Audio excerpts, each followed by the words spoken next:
Dr. Johnstone's research focuses on sustainable transport, and it actually explores the politics, institutions, and professional practice that lie behind the success or failure in sustainable transport.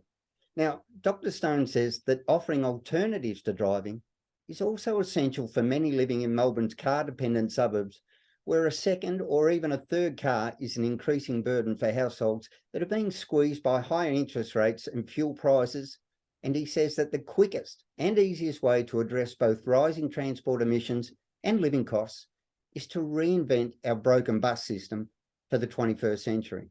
Now, the doctor's research paper, Better Buses for Melbourne's West, shows how we can, with only in a few years, transition to clean electric buses operating on a fast, frequent, connected network that gets us where we want to go.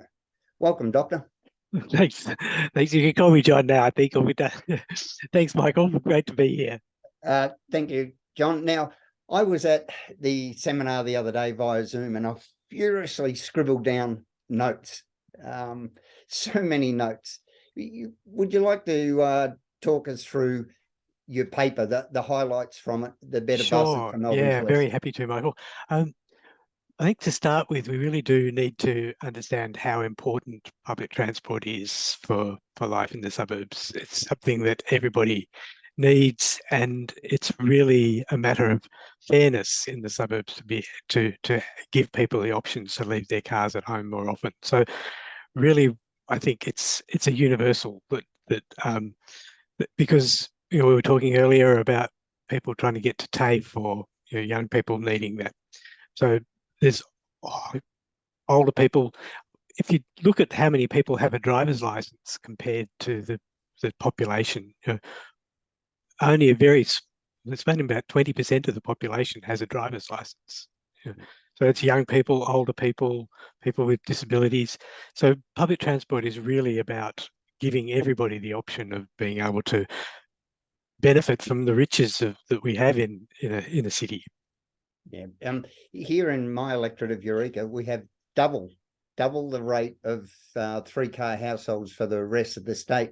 And if that's not a sign of the inadequacy of public transport, I don't know what is. 3 registrations, 3 fuel costs, 3 repair bills, just terrible. Yeah, I can't imagine what pressure that must be like on people. And if they could even get rid of one of those by public transport being there for a greater number of the different journeys that people need to make, then that's a lot more money in their pocket and a lot more money into the local economy. Now, tell me about this 10-minute bus system that's ready to go. The plans are on the board. Well, it's not quite there, Michael. But what we've done is to really just take a high-level view to see what's possible. This is to get a new bus network is going to take a lot of consultation with people, a lot of work from the experts at the Department of Transport. But we just took a high-level view and said, let's take the existing services that we have for buses. And your listeners, people living in the western suburbs and out to Bacchus Marsh would know that if there is a bus, it runs on a very wandering route going in and out of estates, so it's very slow to get to where you want to go, and it's very infrequent. And what we've said is, well, let's take all those bus kilometres, take those vehicles and drivers, and let's see what happened if we just did a thought experiment to see what would happen if we put that onto the existing road network in a different way. So if we had the buses running in straight lines, running faster, then what we found was quite astonishing, that if we could build in a few more road bridges to get over freeways, or get buses over freeways or over railways or over creeks, we could actually get a 10-minute service all day to midnight, or 7 days a week, using the existing bus services.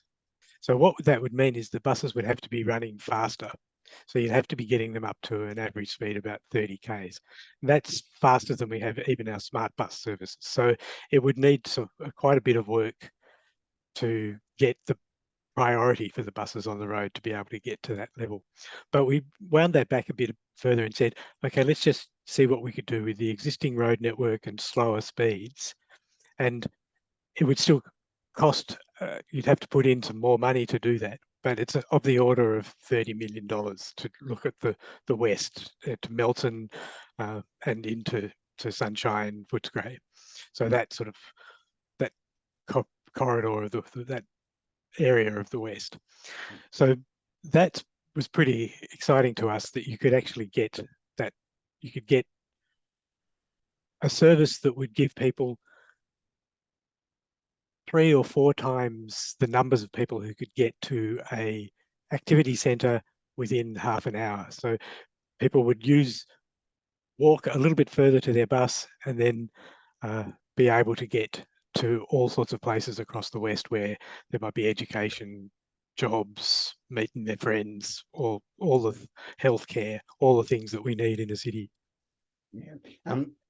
I don't know whether it's specific to the West or my electorate, but we seem to build things a long way away from these train stations. When you look at Ballarat, the distance to, their tech park and university and TAFE, it's not a walking distance, so the bus is needed. Here in Bacchus Marsh, our train station is a long way out from the city centre.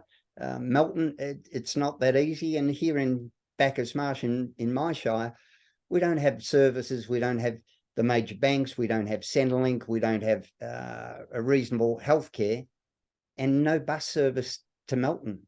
Yeah, it's, I think what's happened over the years is that our bus service has become something that's just there for people who don't have access to a car. So, people will have to go through hoops to get that third, fourth car.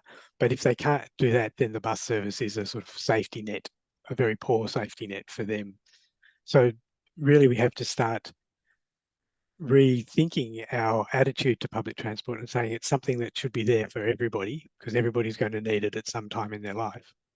And therefore we have to start thinking about how we make it competitive with the car. And that's where this idea of getting the buses running more frequently and more quickly in straight lines comes in. And that's what cities around the world are doing to make the system more efficient.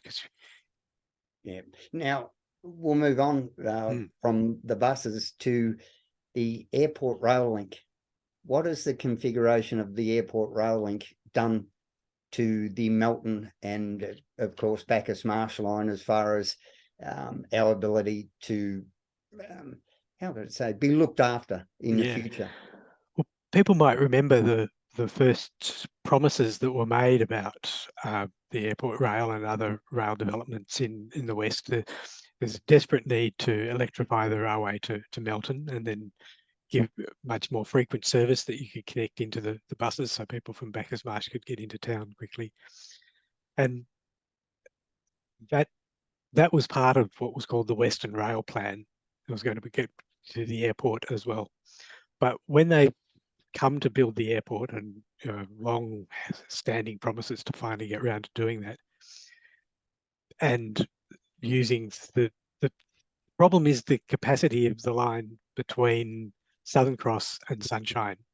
And so what's happened is that all the capacity that's there in that section of the railway has been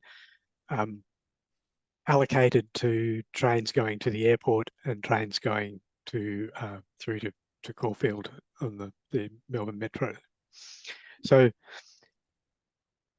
they can't give people what they promised because they've given all the train pathways to the airport. So that's where new plans for how you would get that capacity to get the trains to Bacchus Marsh or to Melton that's where we need government action. And so a lot of the focus now is on building railways in the southeast, but really the people in the west are again being left behind by the current plans for rail upgrades in the west. Yeah, I note the electrification of the Bacchus Marsh or Melton line was first touted back in 1981, I think it was, by a Labor government. It was promised again prior to the 2018 election, and we still don't have it. And while the electrification mightn't mean something to most people, the electrification would double the capacity instantly, wouldn't it, Doctor? Yeah, and it's the same with people along the regional rail link going to Geelong. Those stations, Wyndham Vale needs to be built into the metropolitan system, and people need the electric trains which are focused on city travel instead of having the V lines, which you can't get nearly as many people on because they're designed to give people comfort for much longer journeys. Now, one of the other things that we've mentioned was the scrapping or the shelving of the Metro 2. Why do you think that happened, Doctor? Melbourne Metro 2 it's the obvious thing to do after Melbourne Metro 1, but part of the problem is that it looks to people who have a quick glance at it, where is the tunnel going to be? Well, it's going to be somewhere from the southwest through to the northeast, inner and middle suburbs. So from Newport through to Clifton Hill and beyond. And so it looks like something that's just there for the inner city, and that people say, well, you've already got lots of trains and trams and places where you can ride your bike, so why are you looking after us? But the problem is with our current system is that it is focused on the centre, and so you do need those pathways to get through, and you need to link up Newport with Fisherman's Bend with the city and through, so that the people from the southwest get the same access that people from Sunshine are getting from Melbourne Metro 1. So what the government said is we'll actually focus in the suburbs, and we'll build the suburban rail loop, which as a concept of having a radial system, circumferential system, is great. I mean, we do need to not have to go all the way in and out again, but to build it with heavy rail is, I think, really sort of overkill, and it's going to soak up huge amounts of the budget for public transport infrastructure that is desperately needed in the West. Yeah. Now, while we're on the subject of the different options around, we've currently got lines that aren't being used. We used to have a direct link between our two largest regional cities, Ballarat and Geelong. That's gone now. So it's about a 2 hour 15-minute trip with transfers if you manage to make them, versus a 1 hour and 10-minute car journey. The one thing that we all have a limited supply of is time. How easy would it be to get that back up and going, Doctor?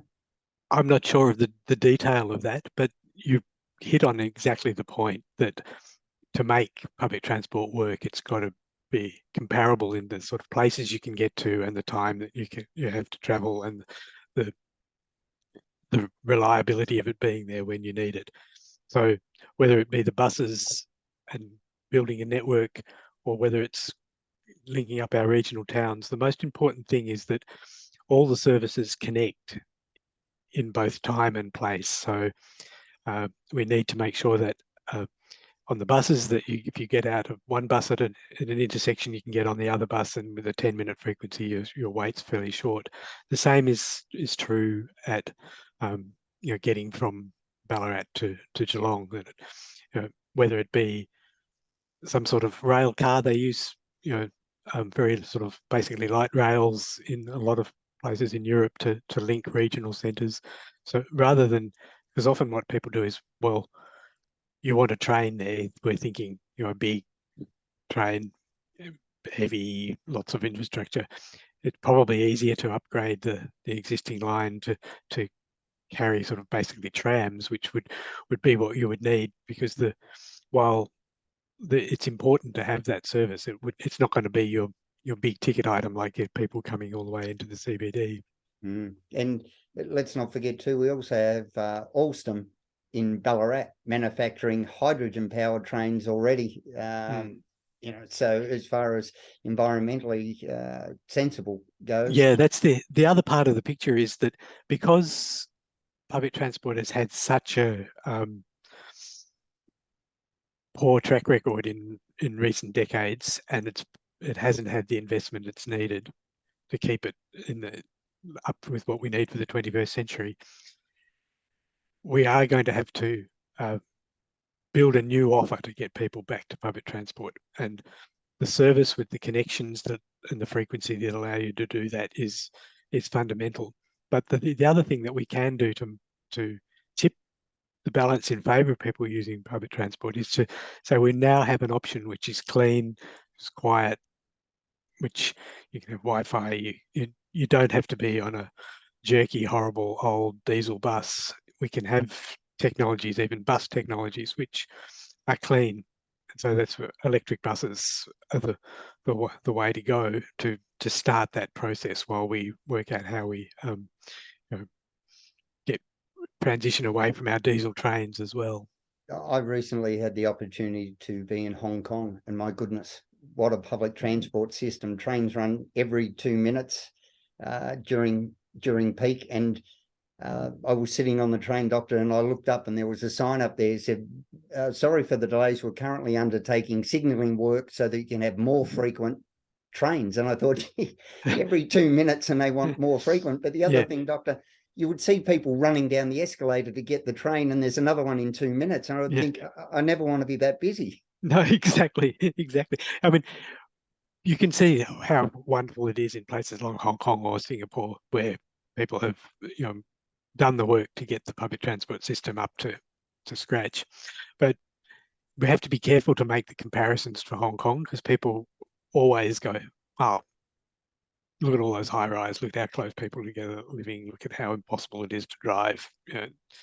And sure, it is easier to build a public transport system in somewhere like Hong Kong. But I think the corollary to that is something that we should be careful of, with people then say, we're too spread out in Melbourne, we can't have good public transport. I think that's a real danger, because then we just say, well, it can't be done.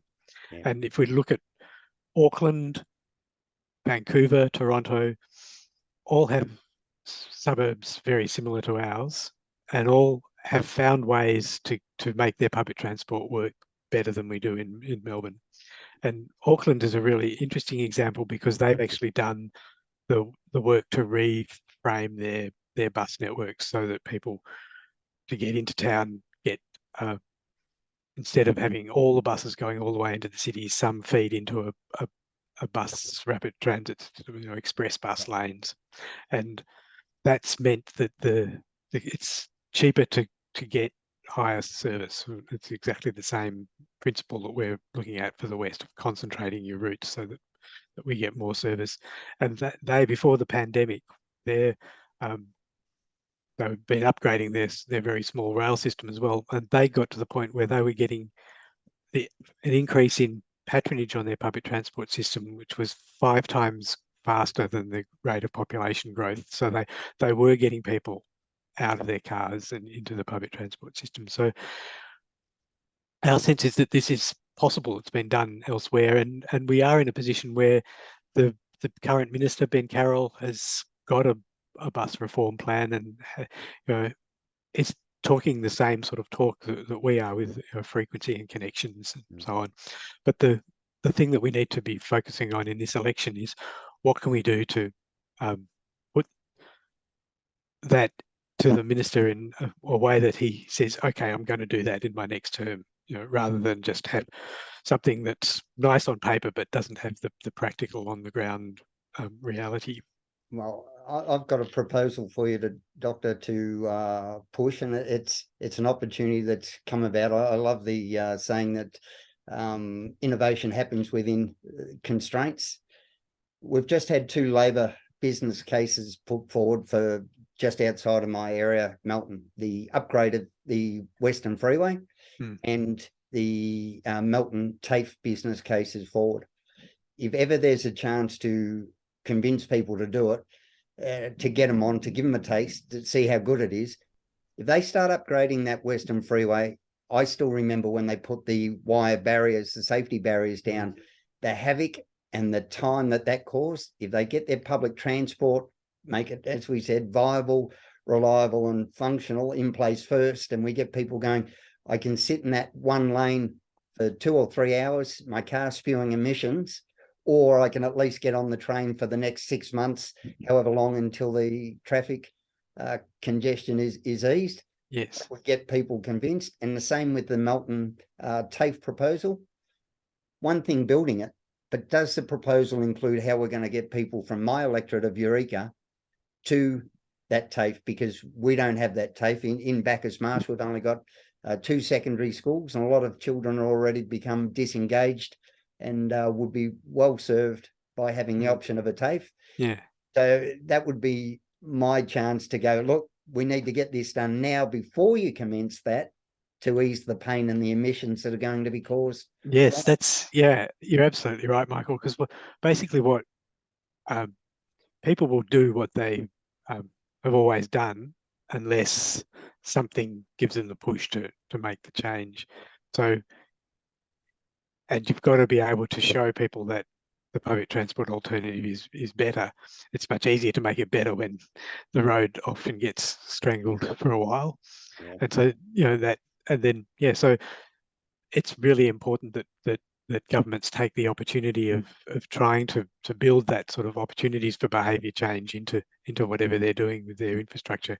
At the moment, we just have, let's get this built, and then all the service quality afterwards is an afterthought, and we really need to be giving people the option as soon as they get to these new estates. I don't think they bring into their calculations the added benefits. They just look at patronage costs and don't look at, as you say, take into account the environmental, the lack of road accidents that happen with it, the yeah, and I think perhaps it's even sadder than that, in a way, that they really just focus on the capital work rather than the operational work, because the operational budgets, because which is why our proposals should be of interest, because we're saying you can get much more bang for your buck with a small increase in your spending on buses in the West. You can start to build a service that has a growth curve, and then that brings in more revenue. So you can continue to expand the service, and you can start allocating road space so that it gives the buses priority to go faster. Yeah. And just one thing to finish on, Doctor, with your behaviour change and uptake of public transport, I know behaviour change is a pretty tricky thing, and my dad always told me in a 2-horse race, always back self-interest, because at least you know that they're trying. The $2 train fare that the Libs are offering, do you think that'll have any effect on the uptake? It's not about price, surely, when they're choosing to drive an expensive car with the fuel and all the rest of it. Yeah, well, a lot of people are driving because they don't have a choice, but I think choice is where the $2 fare falls down, because if your bus service doesn't run on a Sunday, runs every hour during the day, doesn't get you to the TAFE or wherever you need to go, then the fact that it's cheaper doesn't help, and you do sort of constrain the revenue that you've got for getting people to move to build the public transport alternatives. So I think it's an interesting way for the Liberals to show their understanding of cost of living problems, but it's not necessarily something that's going to help public transport in the long term. Yeah. Well, all right, Dr. John Stone, I promise you this, should I get over the line in the upcoming election and end up on the crossbenches, I'll have you on speed dial about what we need to do here in the West. Well, Michael, good luck. And and certainly if that all falls into place, I'd be great to work with you. Thanks very much for the opportunity. No worries, Doctor. Thanks for your time.